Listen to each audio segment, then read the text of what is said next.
एक तो अब की बार 400 पार दिल्ली में नारा लगवाया। इनको किस लिए चाहिए 400 पार? इनको संविधान बदलना है। खाली हिंदू जो लोग हैं उनको ही वोटिंग का अधिकार रहने का। यूपी में भी आप बोल रहे, वहां भी रिजल्ट अच्छा नहीं आया, महाराष्ट्र में भी अच्छा नहीं आया। हर एक स्टेट का पॉलिटिक्स अलग अलग रहता है। नॉर्थ वालों की सोच अलग रहती है, साउथ वालों की सोच अलग रहती है। इवन हमारे महाराष्ट्र में मराठवाड़ा, विदर्भ, उत्तर महाराष्ट्र, पश्चिम महाराष्ट्र और कोंकण और प्रॉपर मुंबई, हर एक की सोच अलग अलग रहती है। आपने अगर देखा तो आपको भी समझ में आएगा। इस दफा हमने इसके सब के बारे में हमें 0.6% वोट पार्लियामेंट के चुनाव के वक्त महायुति को कम गिरे, 0.6%। तो भी हम इतने सीटें हार गए। कुछ कुछ सीटें बहुत कम वोटों से हम हार गए। फिर हम बैठे और सोचा कि क्या हुआ।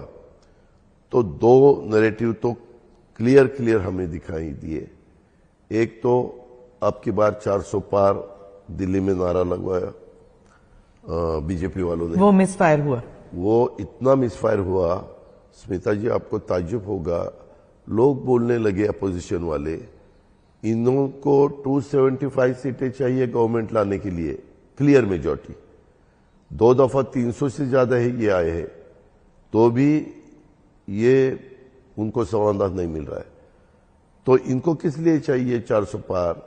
इनको संविधान बदलना है, घटना बदलनी है, रिजर्वेशन निकालना है और हिंदू राष्ट्र करना है। ऐसा कुछ भी बोलते थे, यानी माइनॉरिटी वाले बोलते थे कि ये इतनी मेजॉरिटी बड़ी चाहिए क्योंकि हिंदू राष्ट्र घोषित करके खाली हिंदू जो लोग हैं उनको ही वोटिंग का अधिकार रहने का, बाकी का लोगों का निकालने का। ऐसे ऐसे अलग अलग फेक नैरेटिव सेट किए गए और हमने इतने दफा बताए गलत है, ऐसा नहीं होता।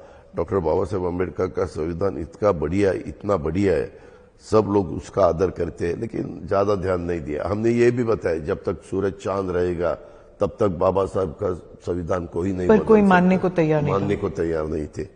क्योंकि इन्होंने बार बार अब की बार 400 पार, वो लोग बोलते थे 400 पार किस लिए चाहिए, मेजॉरिटी के लिए तो 300 चाहिए या 255। क्या इसीलिए इस बार नंबर की बात नहीं चल रही? वो हुआ। उसके बाद प्याज, हमारे यहाँ प्याज उगाने वाले फार्मर्स बहुत है, एक्सपोर्ट का। नासिक, पुणे, सोलापुर, नगर, सातारा, इस एरिया में प्याज बहुत लोग हमारे उगाते हैं फार्मर्स। वो एक्सपोर्ट बंद किया, इतने रेट नीचे आए। लोग बोलते थे, कुछ एरिया में मीटिंग, पब्लिक रैली हम जाते हैं लेने के लिए, पहले प्याज के बारे में बोलो, वो कब एक्सपोर्ट आप उठा रहे हैं, जो बंदी की है कब उठाने वाले, अभी वो उठाई है। तीसरा था CAA। हाँ, CAA के बारे में तो इतना बढ़िया उन्होंने ये किया। वो कानून किस लिए बनाया? जब इंडिपेंडेंट हम हुए, हमारा कानून, ये डॉक्टर बाबा साहब अम्बेडकर ने अलग कानून के बारे में उसमें सब कुछ किया, लेकिन तब शायद वो कमिटी को ऐसा नहीं लगा होगा कि कभी ऐसी ही सिचुएशन इंडिया में आ सकती है, अपने हिंदुस्तान में आ सकती है, भारत में आ सकती है कि लोग काम के लिए बाहर कहीं स्टेट में जाएंगे, उनको वहां सिटीजनशिप वो ले लेंगे, लेकिन वो लेने के बाद वापिस उनको आना हो तो वापिस आने के लिए कुछ कानून बनाना चाहिए। वैसा नहीं बनाया गया। और अभी रशिया, यूक्रेन, पैलेस्टाइन, इजराइल, बीच में श्रीलंका की हालत कैसी थी आपको मालूम है, बांग्लादेश की अभी हालत कैसी हुई मालूम है। ऐसे अलग अलग कंट्री में अलग अलग सिचुएशन था। पर वो अजीत जी, वो तो मुसलमान गुट जो है वो तो बीजेपी को तो कभी वोट देता ही नहीं है। ऐसा नहीं, अभी बीजेपी के साथ चंद्रबाबू नायडू थे, वहां वोट मिले नहीं। मैं आपके राज्य के बारे में कह हमारे राज्य में हम अब भी बीजेपी के साथ गए। अभी यानी पहले चुनाव में हम 1.5 साल गए गवर्नमेंट में, तो उन्होंने बताया कि ये हमें ही यहां से निकालने वाले हैं, और वो भी वन साइड उन्होंने वोट दिया, फतवा ही निकाला यहाँ कि वोट यहाँ।